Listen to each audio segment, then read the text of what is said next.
Good morning, class 7. This is the first class after your examination. Okay. This is English class, chapter 6. Never eat more than one things. ये एक story है जिसका heading है, title है never ईट more than one things. ठीक है.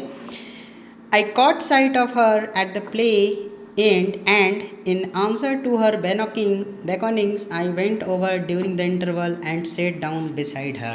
ठीक है. बोलता है कि मैंने उसे देखा एट द प्ले. कब, कहाँ पे देखा?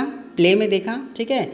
And in answer to her beckoning, उसका जो इशारा था उसका हम उत्तर दिए. कैसे उत्तर दिए? I went over during the interval में जो सिनेमा देख रहा था, प्ले देख रहा था, इंटरवल में गए और उसके बगल में जाके बैठ गए. एक कोई लेडी है, किसी को एक इशारा दे रही है, ठीक है, जान पहचान वाले को, और वो इशारा दे रहा है तो वो इशारा को रिस्पॉन्ड करने के लिए उसके बगल में जाके इंटरवल में बैठ गया. It was long since I had last scene हर, बहुत समय बीत चुका था जब मैंने उसे पिछली बार देखा था. And if someone had not mentioned her name I hardly think I would have recognise her. ठीक है. और अगर कोई उसका नाम मुझे नहीं बताता तो मुझे लगता है कि ये बहुत ही कठिन कार्य होता, बहुत मुश्किल होता है कि मैं उसे पहचान पाता. मतलब इतना दिन बीत चुका है कि शायद एक दूसरे को पहचानना भी मुश्किल हो चुका था. शी एड्रेस्ड मी ब्राइटली, उसने मुझसे बहुत अच्छे से मिली हो. ठीक है. मतलब वो मुझे पहचान रही है बट मैं उसे पहचान रहा. अक्सर ऐसा भी आप लोगों के साथ, हम लोगों के साथ होता रहता है, जब आपको लगता है कि कोई सामने वाला आपको पहचान रहा है अच्छे से और आप उसे पहचान नहीं रहे. Well it's many years since we first met, चूँकि बहुत समय बीत चुका था जब हम लोग पिछली बार या पहली बार मिले थे. हाउ टाइम डज फ्लाई, कितने तेज़ी से समय बदलता है, कितने तेज़ी से समय बीत जाता है. We are none of us getting any younger, और अब हम लोग किसी भी तरह से यंगर नहीं रहे, मतलब थोड़े एजेड हो चुके हैं. पहले जब मिले थे तो थोड़े यंग थे. Do you remember the first time I saw you, तो मैंने उससे पूछा क्या तुम्हें याद है कि जब मैं पहली बार तुमसे कब मिला था. You asked me to the lunch on did I remember. ठीक है. तो बोली कि तुमने मुझे एक लंच के लिए पूछा था और मुझे ये अच्छे से याद है. ये उसका एक रिस्पॉन्स था, रिप्लाई था. इट वॉज 20 ईयर्स एगो, कितने साल बीत चुका है? लगभग 20 साल बीत चुका है. And I was living in the Paris, और मैं कहाँ रहता था? पेरिस में रहा करता था. I had a tiny apartment in the Latin quarter overlooking a cemetery at I was earning barely enough money to keep body and soul together. ठीक है. बोला लगभग 20 साल बीत चुका है. And I was living in the Paris, और मैं कहाँ रहता था उस टाइम? पेरिस में रहता था. I was living in the Paris, मैं पेरिस में रहता था. I had a tiny apartment in the Latin quarter overlooking cemetery and I was earning barely enough money to keep body and soul together. और मैं एक छोटे से apartment में, एक पुराने से छोटे से अपार्टमेंट में लेटिन क्वार्टर में रहता था, जो कैसा दिखता था? ऐसा जैसे कि जहाँ पे लोगों को दफनाया था ना, मतलब एक मुर्दे घाट के सा दिखाता था. एंड आई वॉज अर्निंग बेयरली, और मैं मुश्किल से इतना ही कमा पाता था कि अपनी ज़िंदगी को बचा सकूँ, अपना गुजर बसर कर सकूं. मतलब किसी तरह से बस जी रहे थे, चल रहा था काम. ठीक है. बस इतना ही अर्निंग था. She had read a book of mine, वो मेरी एक किताब को पढ़ रही थी, पढ़ी थी. And had written to me about it, और उसके बारे में एक रिस्पॉन्स, एक रिप्लाई मुझे की थी. आई आंसर्ड थैंकिंग हर, और मैंने उसके उस रिप्लाई का उत्तर कैसे दिया? तो उसे धन्यवाद करते हुए दिया.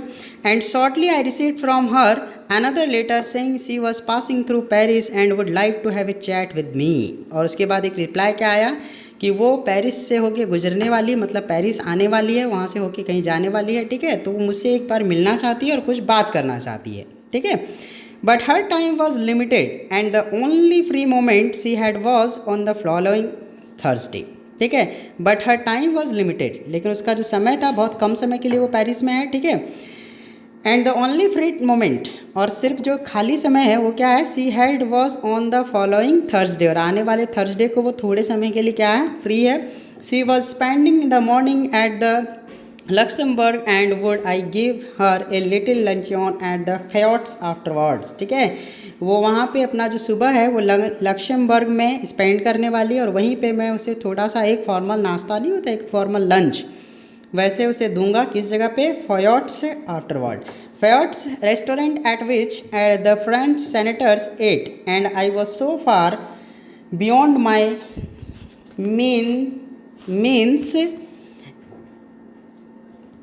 That I had never at thought of going there. ठीक है, बोलता है कि वो जो रेस्टोरेंट है, ठीक है, फयोट्स, वहाँ पे सिर्फ कौन आते हैं, तो बड़े बड़े लोग आते हैं। क्यों? क्योंकि बड़े बड़े लोग का मतलब है कि नेता लोग, राजनेता लोग, ये लोग आते हैं जो चुने हुए सेनेटर्स हैं, ठीक है, वो लोग आते हैं और वहाँ पे लंच करते हैं। सोचो कि अच्छा खासा मतलब प्रभावित करने वाला जगह है, hi fi. It was so far beyond my mean, और वो मेरे कैपेसिटी से, मेरे मतलब से बहुत आगे का होटल है, बहुत रेस्टोरेंट जो है वो मेरे लेवल के ऊपर का एक तरह से सोचा जाए।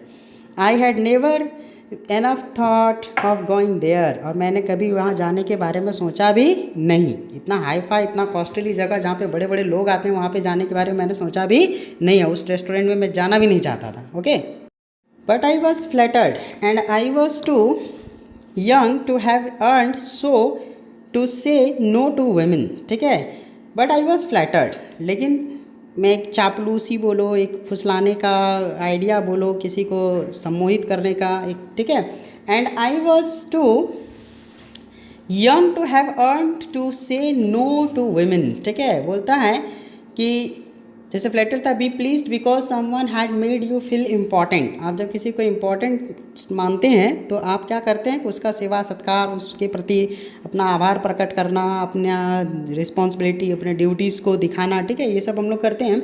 बट आई वॉज फ्लैटर्ड, क्योंकि वो उसको प्लीज्ड करना चाहता था। आई वॉज टू यंग, मैं थोड़ा यंग भी था, to have earned to say no to women. ठीक है, क्या सीखा था वो, लर्न किया था, वो सीखा था कि कभी भी विमेन को नो नहीं करना चाहिए, किसी भी चीज़ के लिए ना नहीं करना चाहिए विमेन को। I had 80 friends, gold friends, मेरे पास 80 गोल्ड फ्रेंड्स था। वहाँ का करेंसी है फ्रेंड्स का, ठीक है, यूरोपियन कंट्रीज़ में जनरली फ्रेंच ही था वहाँ का करेंसी।